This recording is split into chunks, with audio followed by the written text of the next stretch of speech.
It began with a border drawn wrong. In 1899, under the shimmering desert heat between Egypt and Sudan, British surveyors laid their maps on the sand, arguing over invisible lines. Egypt wanted one border, Sudan wanted another. Two sets of coordinates, each claiming to be correct. In the end, both governments got what they wanted, or so they thought. But the result was a strange 2,000 square kilometer triangle of land, too small to fight for, too barren to care about, left in between. A place claimed by neither nation, a mistake, Bir Tawil. For over a century, it sat there, untouched, unmarked, a ghost territory on maps that few people even noticed. No cities, no water, no government, just an expanse of sand and stone beneath an unforgiving sun. To diplomats, it was a legal anomaly. To adventurers, a curiosity. But to one man, decades later, it would become something more. A promise. It was July 2014. In a small house in Virginia, a 38-year-old farmer named Jeremiah Heaton sat at his kitchen table, scrolling through his laptop late into the night. His daughter Emily had just turned 6. That morning, she had asked him a question only a child could ask with complete sincerity. "Daddy, will I ever be a real princess?" He'd smiled, said maybe. But after she went to bed, the thought stuck with him. Heaton was not a rich man. He wasn't a politician or a soldier or a scholar. But he was the kind of man who believed that a promise, once made, had to mean something. So, he searched. How do you start a country? The question led him down a rabbit hole of international law, forgotten treaties, and border disputes. And then, around 3 a.m., he stumbled upon it, a beige triangle on Google Earth, marked with two words that didn't seem real. Terra nullius. No man's land. Bir Tawil. He clicked through the history, the border error, the legal loophole, the fact that no government claimed it. Not Egypt, not Sudan, not anyone. By the time the sun rose, he'd made a decision. On June 16, 2014, Jeremiah boarded a flight to Cairo. His family thought it was crazy, a midlife crisis disguised as an adventure, but he insisted he was doing it for Emily. After days of travel, he reached the edge of the Egyptian desert, a horizon that shimmered like a mirage. With 2 guides and a GPS, he drove through miles of emptiness until the road simply ended. Ahead lay Bir Tawil, the world's most forgotten land.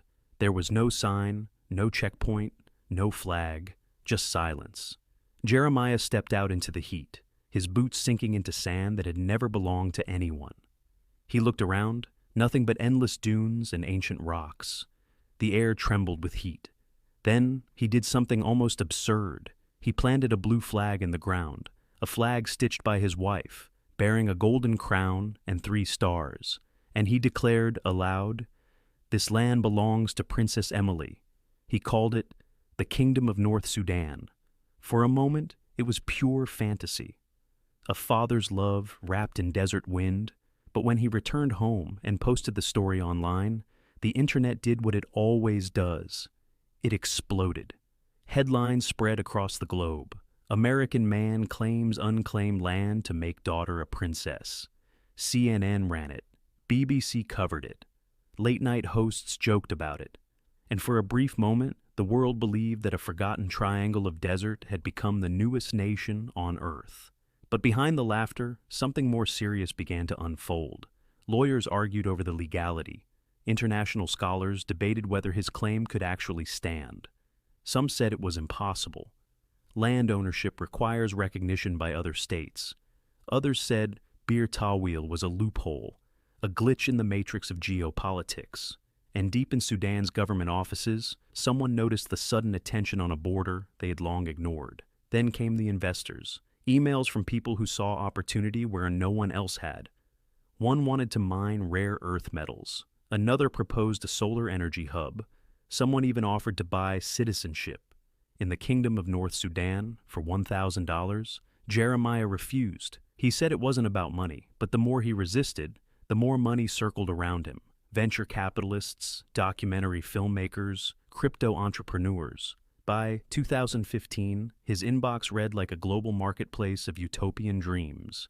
And then came the twist. Satellite scans revealed something beneath the sand, geological formations that might hold untapped mineral reserves worth billions. Suddenly, this barren triangle wasn't so barren. Companies began quietly asking Egypt and Sudan for exploration rights. Both countries hesitated, claiming it could reignite the old border dispute. For the first time in over a century, the two governments began privately discussing who, in fact, owned Bir Tawil. The land that no one wanted was now a potential fortune. Jeremiah watched as the story spiraled beyond him. What began as a bedtime promise had become an international anomaly. He was now the king of a country no one recognized, but everyone wanted a piece of.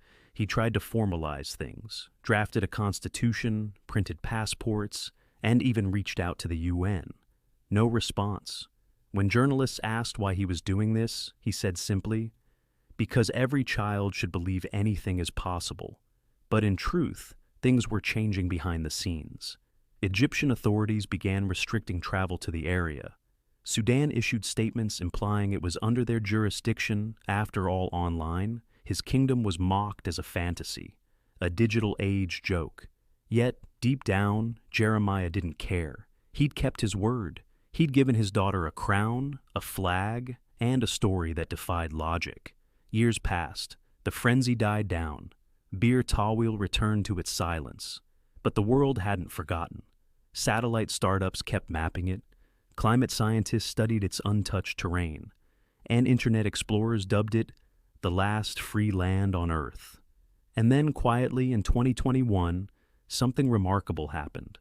A small group of environmental researchers applied to register Bir Tawil as an international conservation zone. Their proposal cited lack of governance as justification, echoing the same loophole that had once made Jeremiah's dream possible. It never passed, but it raised an unsettling question. What happens to land that belongs to no one, in a world where everything is owned? In a way, Bir Tawil had become a mirror, a reflection of human ambition and absurdity. Nations spent centuries fighting for land, yet here was a piece no one wanted, until a single man showed up and claimed it for love. It was both ridiculous and profound. A mistake that turned into a kingdom, a desert that became a symbol, a promise that outlived the man who made it. Today, Bir Tawil remains the same: wind, dust, silence.